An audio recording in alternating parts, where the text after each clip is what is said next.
Hi everyone and welcome back to another video. In this video I'm going to be looking at the heartbreaking case of the murder of 10-year-old Sara Sharif after her father and stepmother Urfan Sharif and Beinash Batool were found guilty of her murder and were sentenced to life imprisonment with a minimum term of 40 years for Urfan Sharif and 33 years in Beinash Batool's case. Sara's uncle Faisal Malik was found not guilty of her murder, but was found guilty of causing or allowing the death of a child, and he was sentenced to 16 years in prison. Now in this video I'm going to go through the judge's sentencing remarks and explain why he came to the sentences that he did. Welcome to my channel, Andy on Crime, where I talk about high profile criminal cases and other aspects of criminal law. And before we get into this video, if you would like to support my channel, then please click the link in the description and sign up with NordVPN, where if you click the link you can get a big discount on a number of their plans. With all that being said, let's get into the video. So I'm going to start by briefly outlining the facts of this case. On the 10th of August of 2023, so last year, Sara Sharif, a 10-year-old girl from Woking in Surrey, was found dead at her home. Sara's body revealed that she had 70 injuries consistent with long-term physical abuse. Her father, Urfan Sharif, and her stepmother, Beinash Batool, and her uncle, Faisal Malik, fled to Pakistan the day before her body was discovered. Urfan Sharif then contacted the UK emergency services from abroad, admitting responsibility for her death. Now the trio ultimately returned to the UK, where they were arrested on board the flight that came back to the UK and charged with murder and child neglect. During the trial itself, it was revealed that Sara had endured prolonged physical abuse and neglect, described by the court as a campaign of torture. And then last week, in December of 2024, Urfan Sharif and Beinash Batool were convicted of murder and sentenced to life imprisonment, as I've said, with minimum terms of 40 years and 33 years respectively. Faisal Malik was sentenced to 16 years for causing or allowing the death of a child. Now this case has sparked outrage, not just for the murders themselves, but over the systemic failings of social services and the family court system, which granted custody of Sara to her father despite previous abuse allegations. Urfan Sharif also removed Sara from her school and began homeschooling her when suspicion arose of the injuries that she had sustained. So I'm now going to go through the judge's sentencing remarks and explain why the judge came to the sentence that he did. And I've put a link in the description to this video, and I would encourage everyone to read the judge's summary of the facts. They set out in heartbreaking detail the suffering that Sara had to endure, and the facts that I've just outlined at the start of this video do not do justice to those set out by the judge. Now, in terms of sentences for murder, as regular viewers of my channel will know, anyone convicted in England and Wales of murder will receive a mandatory life sentence. The only question is how long the minimum term or tariff will be. And I've put, and you should see on the screen now, Schedule 21 of the Sentencing Act 2020, which provides guidelines for determining the appropriate minimum term for life sentences. And it outlines a structured framework to try and ensure consistency and fairness in sentencing, with specific starting points based on the circumstances of the case. So you'll see firstly the most serious starting point for an offence of murder is a whole life order, which means the person will never be released from prison.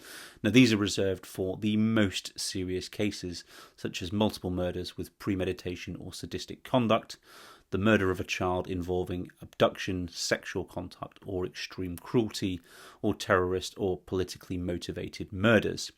We then move down to 30 years, which is the next starting point, and these are for cases involving things like firearms or explosives, the murder of a police officer, prison officer or another public servant in the course of their duty, murder for financial gain, or murder that is racially, religiously or sexually aggravated.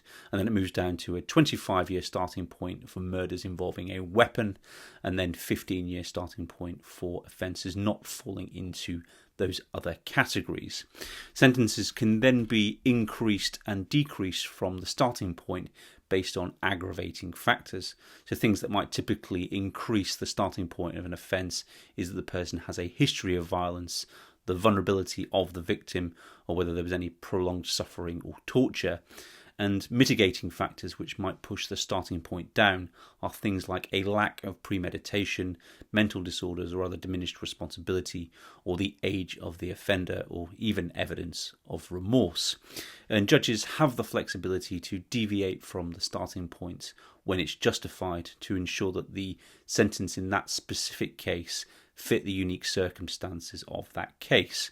And the framework aims to balance the seriousness of the crime with individual circumstances, ensuring, the theory goes, proportional and just outcomes.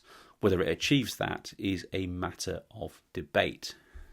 In respect of the judge's approach to sentencing in this case, he begins his considerations at page 15, paragraph 54. But before I talk about his specific remarks, I do want to highlight one important factor in this case. Now, to be guilty of the offence of murder, you need to unlawfully kill another human being, intending to either kill that person or to cause them really serious harm. Now, the difference between intending to kill someone or cause them really serious harm is a small but important distinction. Those who intend to kill someone are generally treated more severely than those who intend just to cause really serious harm. And in this case, the judge found that neither Urfan Sharif or Beinash Batool intended to kill Sara. They did, however, intend to cause her really serious harm. So in the case of Urfan Sharif, the judge highlighted that this was not a case which came within what he termed the class of offending to justify a whole life order. And he also found that the specific examples for a starting point of 30 years would not normally have applied in this case. But notwithstanding this, he determined that the way that Urfan Sharif had treated his daughter Sara was of such seriousness as to justify a starting point of 30 years.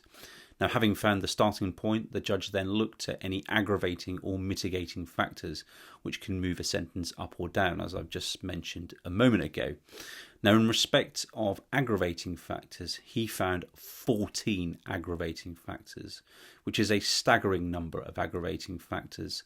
Most cases that I've seen generally have 3 or 4, so 14 is quite unusual. And some of those aggravating factors include things like Sara being vulnerable because of her age, the abuse of trust, the mental and physical suffering before Sara's death, fleeing from justice by going to Pakistan, disposing of evidence, and the attempt by Urfan Sharif during his trial to blame Beinash Batool when he was also liable for Sara's death. And the judge, unsurprisingly, found that there was little in the way of mitigation.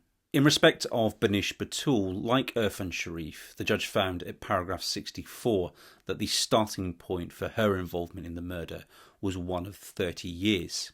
He also found that there were 13 aggravating factors that he could attribute to Beinash Batool, mostly mirroring those that were found against Urfan Sharif. The judge did, however, find that there were a number of mitigating factors in her case, including the fact that she was in a controlling and coercive relationship with Urfan Sharif. She was not the prime mover in the assaults on Sara, Urfan Sharif was, and she had a history of depression. So having considered the aggravating and mitigating factors, the judge increased the sentences for both of the individuals. In Urfan Sharif's case, he increased the sentence from a starting point of 30 years to one of 40 years. So given his age of 42, it may well be that he dies in prison. He will, however, be in his 80s if he is ever released from prison, so it's unlikely that he will have much of a life outside of prison. In Beinash Batool's case, he increased the starting point from 30 years to 33 years.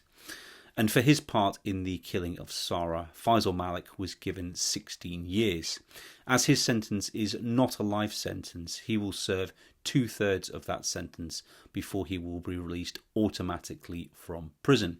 But in the case of Urfan Sharif and Beinash Batool, once they serve their minimum terms, they will have to apply to the parole board, who will only release them if they deem that they are no longer a danger to the public. That's all for this video. If you do have any comments, then please drop them down below. What do you think about the sentences? Do you think they're about right, too lenient, or too harsh? Please let me know. If you did enjoy this video, then please do give it a like. And if you'd like to see more from me, then please do subscribe to my channel. Thanks for watching. Take care.